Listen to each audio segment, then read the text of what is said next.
کہ کہیں بھی آپ جا کے مجھے یہ بتا دیں کہ میں نے کہا ہو کہ قانون سے باہر جانا ہے۔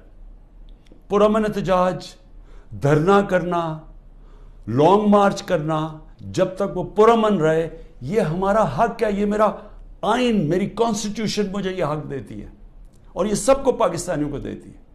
3 لانگ مارچز ہمارے خلاف کی گئی، 3۔ بتائیں کتنی ایف آئی آر کٹی، کتنے لوگوں کو کتنوں کے گھروں میں گھس کے ان کے دروازے توڑ کے اندر جا کے لوگوں کو جیلوں میں ڈالا گیا، کتنوں کی مار پٹائی کی گئی، کتنوں کے اوپر ٹیئر گیسنگ کی گئی۔ اور مجھے یہ بتائیں کہ اب جو ہمارے لوگوں کو اندر ڈالا ہوا ہے، کیا کوئی اس کے اوپر انڈیپینڈنٹ انکوائری ہوگی یا نہیں ہوگی؟ دیکھیں یہ ہو ہی نہیں سکتا، یہ دنیا کا قانون نہیں ہے کہ آپ ہی جج کریں، آپ ہی فیصلہ کریں سزا، اور آپ سزا دے دیں، جج، جیوری، ایکسیکیوشنر۔ یہ تو دنیا میں کہیں بھی نہیں ہوتا۔ ہمیشہ جب کوئی انسیڈنٹ ہوتا ہے انڈیپینڈنٹ انکوائری ہوتی ہے۔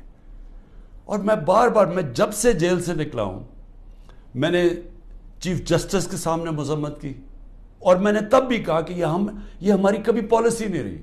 جو پارٹی الیکشن چاہ رہی ہے وہ انتشار نہیں چاہتی، کیونکہ انتشار تو وہ چاہ رہے ہیں جو الیکشن سے بھاگ رہے ہیں، اور یہ جو بھاگ رہے تھے الیکشن سے، یہ ساروں کی مل کے سازش تھی۔